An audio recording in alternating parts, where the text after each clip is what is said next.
Muito bom dia. Hoje vamos falar, mais uma vez, num tema que toca a todos. É uma característica, todas as quartas-feiras falamos de assuntos que tocam a todos. E agora que já temos aí algum sol e algum calor, já há quem faça praia inclusive e tenha essa preocupação com o corpo, vamos falar de dietas loucas de verão. Já temos algumas mensagens, eu vou deixar o contacto para quem quiser enviar SMS com questões: 916-922-970. Vou repetir, 916-922-970. Dietas loucas de verão é o tema.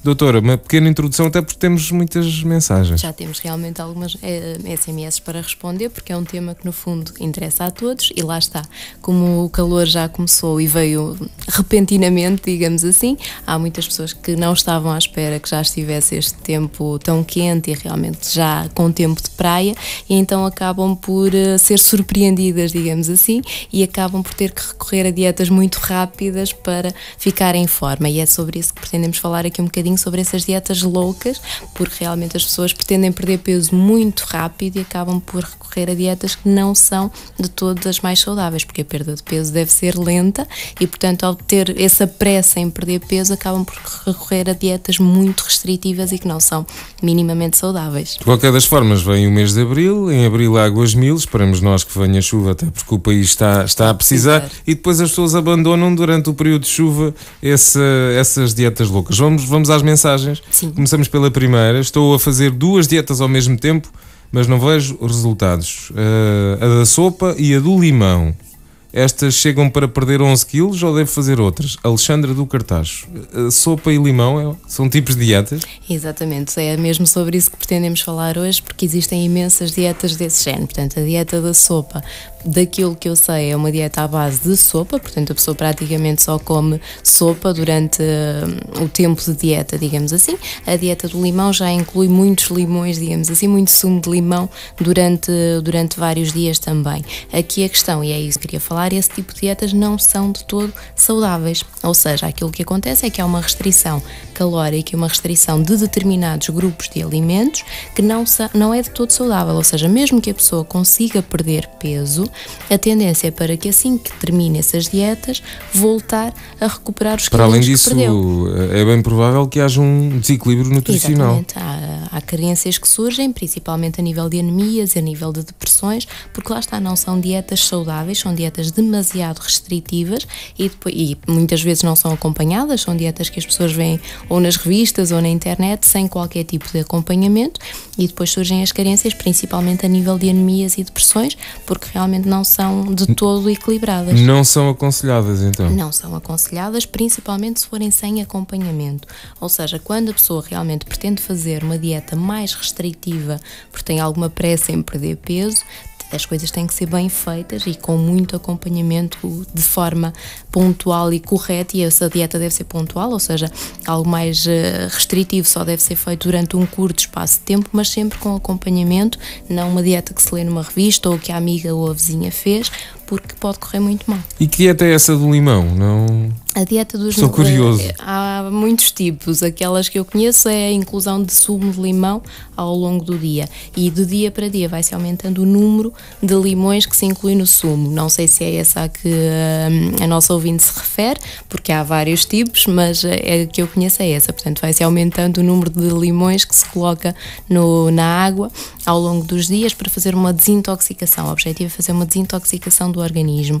Não é o mais saudável e pode trazer algumas consequências, nomeadamente a nível de fígado, mas lá está, há muitas pessoas a recorrer a ela e é preciso ter esse cuidado de não exagerar, porque realmente pode ter consequências.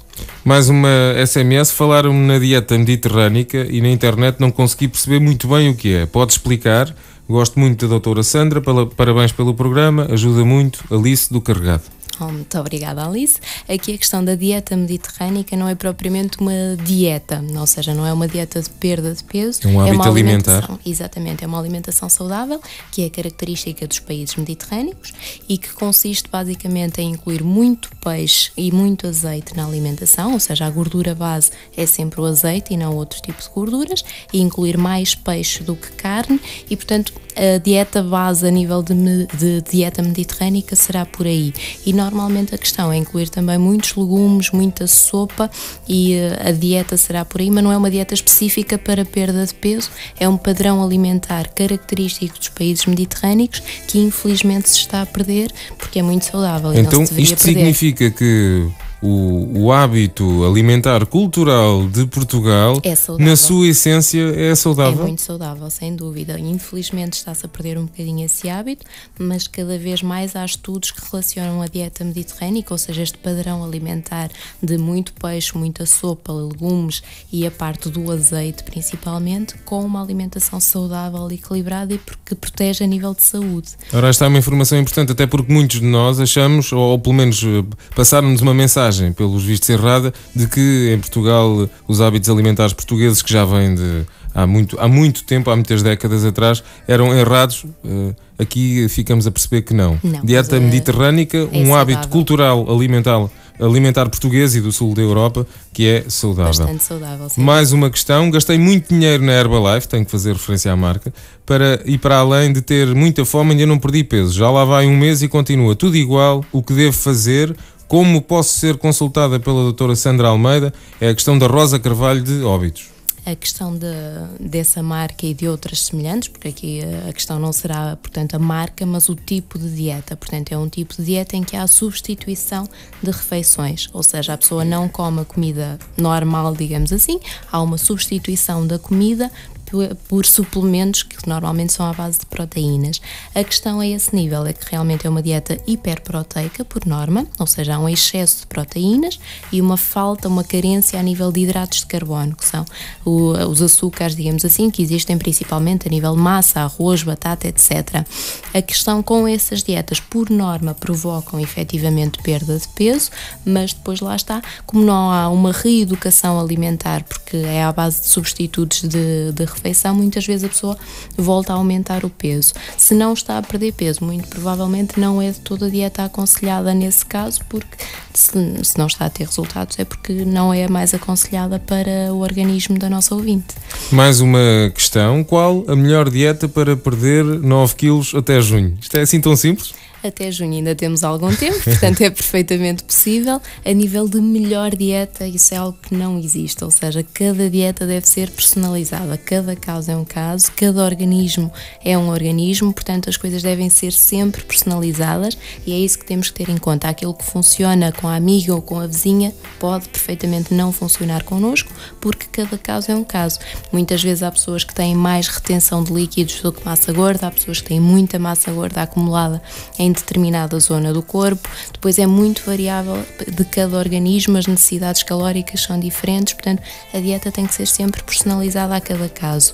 Normalmente aquilo que tentamos fazer é uma fase inicial um bocadinho mais restritiva, mas lá está, sem provocar carências, porque nunca descemos abaixo das necessidades básicas da taxa metabólica basal da pessoa, mas depois tendemos a ter uma alimentação saudável e equilibrada sem que a pessoa recupere o peso.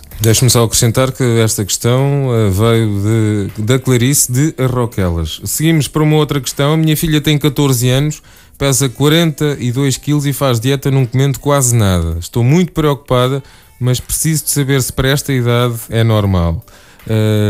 Identifica-se, mas pede o anonimato. Eu digo que é apenas das Caldas da Rainha. Aqui a questão será muito provavelmente uma doença do comportamento alimentar, muito provavelmente anorexia, mas isso terá que ser algo bem estudado. Quanto à idade e peso, 14 anos, 42 quilos? Depende muito da altura também, que não é referido, portanto, se for efetivamente uma criança com 14 anos, criança, entre aspas, já não é bem criança, não é? Mas se for uma pessoa baixinha, não é? Portanto, não será tanto por aí a parte do peso, mas se a nível de alimentação se come realmente muito pouco, pode estar a criar carências a nível do organismo, pode estar a prejudicar ainda o desenvolvimento e o crescimento e, portanto, é necessário ter muito cuidado e muito provavelmente deverá tratar-se de uma situação já de início de anorexia, que é muito normal nestas idades, infelizmente. Doutora, que conselhos dar aos pais e familiares e amigos próximos que possam começar a sentir sinais de que isso está a acontecer? Porque a verdade é que quando nos apercebemos provavelmente já é tarde. Sim, Muitas vezes, quando os pais se percebem que há algum problema, já começa a ser um bocadinho tarde demais. A questão é sempre estar muito atentos a nível de comportamento alimentar e a nível de autoestima, principalmente, porque o comportamento alimentar normalmente vem em função uma da relação autoestima. direta. Exatamente, principalmente nessas idades, aquilo que acontece é que o adolescente acaba por não se sentir bem consigo próprio, não se sentir bem com a sua imagem e acaba por depois recorrer a dietas que são cada vez mais restritivas, digamos assim, e acabam por chegar a um ponto em que quase não comem durante todo o dia. Isso acaba por trazer muitas consequências. Quando percebe que há alguns sinais, o que é que deve fazer? Procurar a nível de psicologia, portanto, procurar um psicólogo, procurar psicoterapia, porque só por aí é que Quanto mais rápido, melhor. Quanto mais rápido, melhor, porque realmente se houver algum problema a nível de autoestima, para que esse problema seja tratado o mais rápido possível, e aqui lá está, é a tal questão de tratar primeiro a parte psicológica. Não adianta muito procurar um nutricionista logo de imediato, porque assim o nutricionista vai-lhe passar um plano alimentar que muito provavelmente o adolescente não vai cumprir, porque a parte psicológica não está bem. Portanto, há que tratar primeiro a parte psicológica e só depois então fazer o aconselhamento a nível nutricional para que o adolescente consiga ter uma alimentação saudável e equilibrada para manter um peso saudável, ou seja, nem abaixo nem acima daquilo que deveria ter. Muito bem, vou deixar mais uma vez o contacto telefónico 916-922-970 916-922-970. Deixem as vossas questões sobre dietas loucas de verão. É o tema de hoje. Provavelmente no final voltamos a falar, mas provavelmente temos que voltar a este tema na próxima semana, até porque já nos chegaram muitas mensagens e não vamos ter tempo para responder a todas, e é importante que as pessoas que colocam estas questões fiquem esclarecidas. Uma outra pergunta chega-nos da Sandra da Lourinhã. Estou a fazer uma dieta que uma amiga me disse e estou a perder peso. Ando a pé todos os dias, deve ser por isso. O único problema é que tenho sentido muita diferença nos intestinos. Será dos comprimidos que ando a tomar? Aí não sei quais serão efetivamente os comprimidos que anda a tomar. Se é, lá está, com a parte das caminhadas, as caminhadas são sempre saudáveis, portanto são sempre aconselhadas, portanto não será por aí. A parte da dieta é que poderá, lá estar, não ser a mais adaptada ao seu organismo e daí estar a sentir essas dificuldades a nível intestinal, porque provavelmente a dieta que está a fazer não será a mais aconselhada para o seu caso e daí o intestino estar a reclamar um bocadinho, digamos assim, e isso pode depois também dificultar um bocadinho a perda de volume, porque se o intestino não estiver a funcionar a 100%, depois a pessoa até pode perder peso, mas a nível de volume abdominal acaba por não notar grandes melhorias, porque o intestino não está a funcionar a 100%. Pelo que percebi, daquilo que tem dito relativamente às questões que são colocadas, as dietas loucas podem ter efeitos negativos, quer do ponto de vista psicológico, quer do ponto de vista físico, ou seja, exterior, quer do ponto de vista interno, ou seja, aqui o sistema digestivo é também influenciado por estes erros, por assim dizer. De dietas, sim. Quando uma dieta é muito restritiva, o intestino tem tendência a ficar mais preso, sem dúvida, porque lá está, a dieta não está a ser a mais equilibrada, digamos assim, e muitas vezes o intestino também se ressente. A nível digestivo, muitas vezes também surgem complicações, porque se a pessoa começar a comer muito pouco durante o dia, muitas vezes o sistema digestivo também acaba por reclamar, o estômago, se passarmos muitas horas sem comer, há uma grande tendência para surgirem gastrites e úlceras, etc. Portanto, é sempre necessário ter muito cuidado com essas dietas em que a pessoa deixa de comer, porque não é de todo mais saudável. Corrigem-me se estiver enganado, mas quando as pessoas pensam em fazer dietas, nesta altura pensam quase sempre por motivos estéticos, não é? Exatamente. Mas por outro lado, têm a sensação que estão a fazer bem elas próprias. A verdade é que se não for feito com acompanhamento médico, a coisa pode resultar ao contrário e causar alguns problemas na saúde. Exatamente, pode correr muito mal e lá está, muitas vezes é a questão estética, mas temos que pensar sempre que a questão estética será mais a nível de celulite, a nível de flacidez, de pormenores, que é perfeitamente normal e perfeitamente saudável que as pessoas só se preocupem nesta altura do ano. Gorduras localizadas, aquele pneuzinho, etc. Portanto, essas são questões estéticas que é normal que as pessoas só se preocupem nesta altura do ano, porque é quando o corpo está mais exposto. Quando falamos de excesso de peso, quando a pessoa tem realmente alguns quilinhos extra, aí já é uma questão de saúde e deve ser cuidado o ano todo. Portanto, não deve de todo esperar-se para esta altura do ano para tratar o problema, porque aí é uma questão de saúde, não é uma questão de estética. Vamos tentar responder mais algumas questões. Elsa Lopes de São Martinho pergunta: que dieta me aconselha e que atividade física posso fazer sem gastar dinheiro? Atividades físicas é facílimo, não é? Portanto, a parte das caminhadas acaba por ser... as caminhadas ao ar livre acabam por ser totalmente gratuitas, portanto aí já é muito fácil de não gastar Provavelmente dinheiro. esta questão é colocada porque a Elsa provavelmente não terá disponibilidade para fazer essas caminhadas, não é? Porque a resposta é óbvia. Sim, exatamente. Qual é a alternativa? A alternativa é comprar alguma coisa para casa, se não quiser gastar dinheiro no ginásio, comprar, por exemplo, um step, que é algo baratinho e que pode perfeitamente ter em casa e fazer em casa a parte da atividade física. A nível de dieta, os únicos conselhos gerais, portanto, que já temos falado desde o início, são a parte do corte a nível das coisas mais calóricas, portanto, corte a nível de doce, a nível de fritos, será a base. Tudo o resto depois terá que ser mais personalizado, portanto, a parte de comer 3 em 3 horas, etc. E tudo o resto terá que ser mais personalizado. Uma última questão, estão aí muito mais. Olá, bom dia, gostaria de saber o que é que pode ser considerado uma dieta louca. Susana Alves, da Martim Gança. Uma dieta louca é aquilo que eu chamo uma dieta demasiado restritiva, ou seja, as pessoas hoje em dia, quando pensam em dieta, pensam muitas vezes em deixar de comer, e isso não é de todo saudável nem é aconselhado. Portanto, aquilo que nós pretendemos sempre é que a pessoa não passe fome, porque a fome acaba por ser prejudicial também a nível de perda de peso, porque aquilo que acontece é que o nosso metabolismo acaba por ficar mais lento com estas dietas loucas, com estas dietas muito restritivas, e eu chamo de dietas loucas porque são dietas que são feitas mesmo para perdas de peso muito rápidas e que são muito restritivas. E já falaram aqui de algumas, portanto, a dieta da sopa, que é uma dieta que, por norma, só inclui sopa em ambas as refeições durante um longo período de tempo, portanto, acaba por ser uma dieta louca porque acaba por não ter nem carne, nem peixe, nem hidratos de carbono, a parte da massa, do pão, da batata, etc. Portanto, é uma dieta demasiado restritiva. E depois há muitos outros exemplos, as dietas dos limões, as dietas em que só se come fruta, portanto, há muito tipo de dietas loucas porque são dietas restritivas em que se cortam radicalmente